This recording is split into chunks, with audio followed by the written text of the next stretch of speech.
Salam sejahtera semua. Terima kasih sudah ada kesempatan untuk menonton video daripada channel ini. Sudah pasti tuan-tuan dan puan-puan semua, ada satu berita yang sangat hangat hari ini untuk saya kongsikan kepada kamu. Datuk Seri Anwar Ibrahim sangat hebat.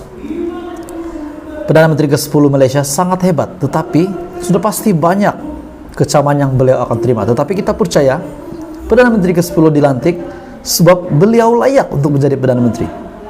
Hari ini tuan-tuan dan puan-puan, Zahid buat satu kenyataan di mana beliau ini adalah timbalan Perdana Menteri. Jadi sebelum saya teruskan berita hari ini, saya minta jasa baik kamu, kerjasama kamu untuk bantu saya kembangkan lagi channel ini dengan tekan butang subscribe. Tuan-tuan dan puan-puan, akhirnya Zahid Hamidi buat satu kenyataan mengejutkan. Zahid beritahu Muhyiddin untuk berhenti meroyan, belajar hormati keputusan agung.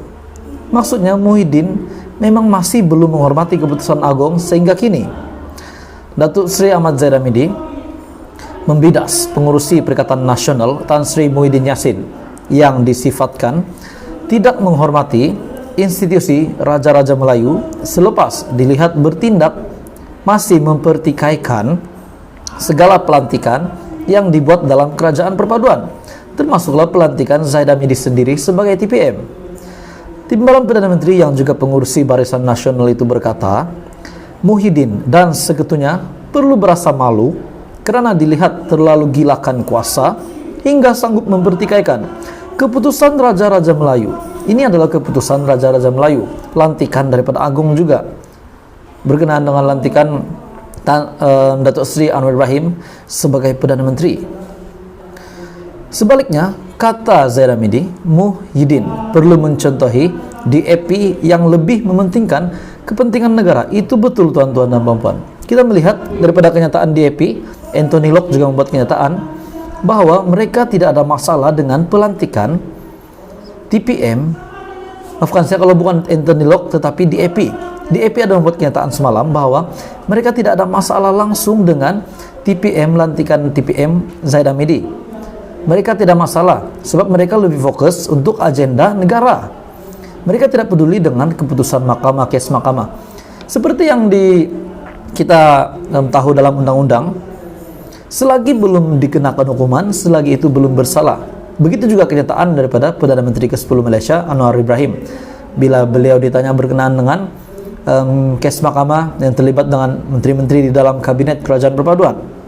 Jadi tuan-tuan dan puan-puan, DAP menghormati keputusan-keputusan daripada Raja-Raja Melayu, daripada lantikan Agung juga. Sebab semua saudara yang sudah dilantik menjadi menteri, sudah mengangkat sumpah ini, adalah lantikan daripada Agung.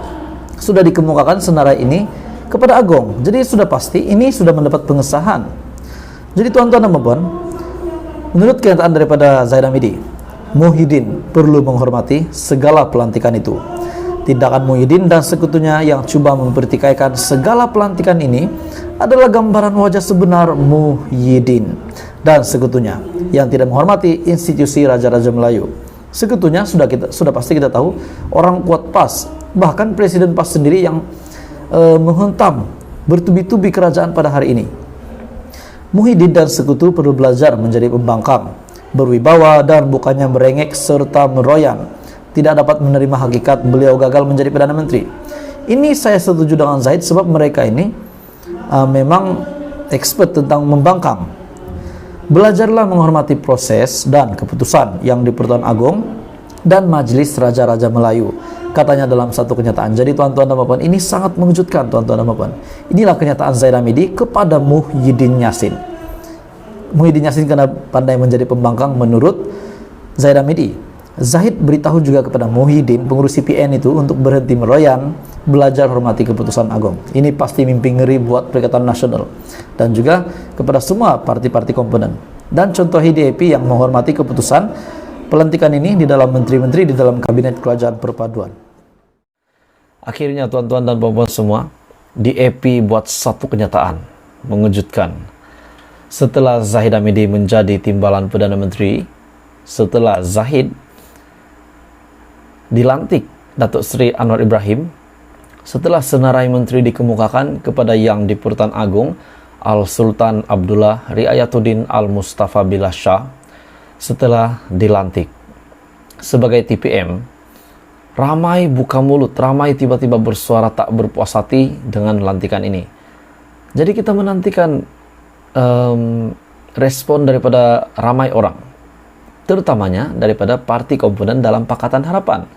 Walaupun di dalam Perikatan Nasional sudah pasti pembangkang, kerja mereka membangkang, dan mereka membuat kenyataan bahwa menteri-menteri di dalam kabinet kerajaan perpaduan paling mengecewakan dalam sejarah menurut Muhyiddin Yassin, pengurus CPN.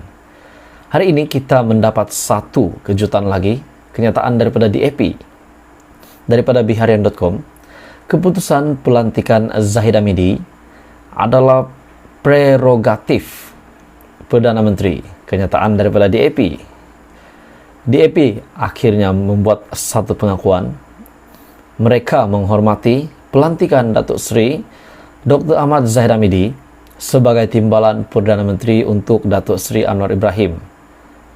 Selain menjelaskan keputusan mengenainya adalah prerogatif Perdana Menteri Datuk Seri Anwar Ibrahim, Setiausaha Agung DAP Anthony Locke antara lain mengakui kerjasama dengan Barisan Nasional bagi membentuk kerajaan perpaduan disokong sebulat suara jawatan kuasa tertinggi pusat ataupun CEC dan ahli parlimen parti itu. Beliau juga berkata, pembentukan kerajaan perpaduan tidak hanya membabitkan Ahmad Zahid secara individu, sebaliknya penyertaan Barisan Nasional sebagai gabungan. Selain menjelaskan prinsip itu difahami di semua peringkat kepimpinan DAP. Jadi kalau ada tomahan, ada tuduhan bahwa DAP tidak berpuas hati dengan lantikan Ahmad Zahid Hamidi, itu adalah tidak benar. Sebab ini kenyataan daripada DAP sendiri bahwa mereka sebulat suara setuju dengan keputusan Datuk Seri Anwar Ibrahim.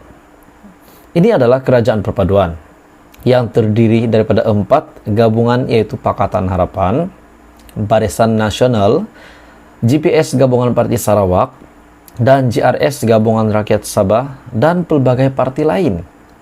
Justru dalam konteks kerajaan perpaduan, namanya pun kerajaan perpaduan, apabila bergabung dan bentuk kerajaan, ada prinsip yang mesti dipatuhi. Siapa yang mewakili gabungan mereka, itu perlu ada persetujuan daripada gabungan terbabit, dan ia adalah perbincangan antara gabungan itu dengan Perdana Menteri. Kita perlu ada persefahaman mengenai prinsip ini. Sekiranya tidak menghormatinya, maka gabungan ini tidak akan berjaya dibentuk betul. Jadi apa guna pengurusi Barisan Nasional Zahid Hamidi telah membawa kerusi-kerusi parlimennya, kerusi yang menang di Parlimen BN untuk membantu kerajaan perpaduan pada hari ini? Apa gunanya jika tidak ada yang diberikan kepada Zahid Hamidi, kepada pengurusi Barisan Nasional? Yang turut hadir naib pengurusi DAP Ngah Korming, timbalan Setiausaha Agungnya V. Sivakumar, dan juga penolong Setiausaha publicity-nya Hanayo Anthony, yang juga ahli parlimen Seremban, berkata, perbincangan mengenai agenda negara menjadi tumpuan Kabinet Kerajaan Perpaduan, melangkaui pertuduhan kes mahkamah membabitkan Ahmad Zahid. Jadi berkenaan dengan kes mahkamah tidak menjadi sebarang masalah kepada DAP juga. Itu terpulang kepada mahkamah, betul. Kita hanya bincangkan agenda negara. Kes atau pribadi masing-masing tak akan disentuh. Jadi apapun juga kes Ahmad Zahid Hamidi pada hari ini, 47 pertuduhan, itu bukan menjadi masalah kepada Pakatan Harapan dan juga DAP. Itu terpulang kepada mahkamah menurut DAP sendiri. Jadi ini satu berita yang sangat sangat mengejutkan dan juga sangat dinantikan oleh Zahid Hamidi juga. Jadi apa komen Anda berita hari ini? Sebab walaupun Ahmad Zahid Hamidi mempunyai kes mahkamah, DAP bukan menyokong mereka, bukan menyokong Ahmad Zahid yang mempunyai kes mahkamah, tetapi fokus mereka adalah agenda untuk negara. Mereka juga berkata, DAP juga membuat kenyataan, mereka bukan bermakna mengiyakan rasuah dan sebagainya, tidak. Kerajaan ini ditadbir berasaskan peraturan perundangan, rukun negara, dan ia adalah perkara utama yang perlu ditegakkan. Sementara itu, beliau juga menegaskan DAP memberi sokongan tidak bersyarat kepada Anwar bagi pembentukan kerajaan dan jumlah keanggotaan dalam jemaah menteri ataupun jawatan yang lain. Jadi berita hari ini, keputusan pelantikan Zahid Hamidi adalah prerogatif Perdana Menteri, kenyataan daripada DAP. Anda boleh komen berita hari ini, Anda boleh komen di bawah, dan teruskan bersama di dalam channel ini untuk perkembangan politik seterusnya.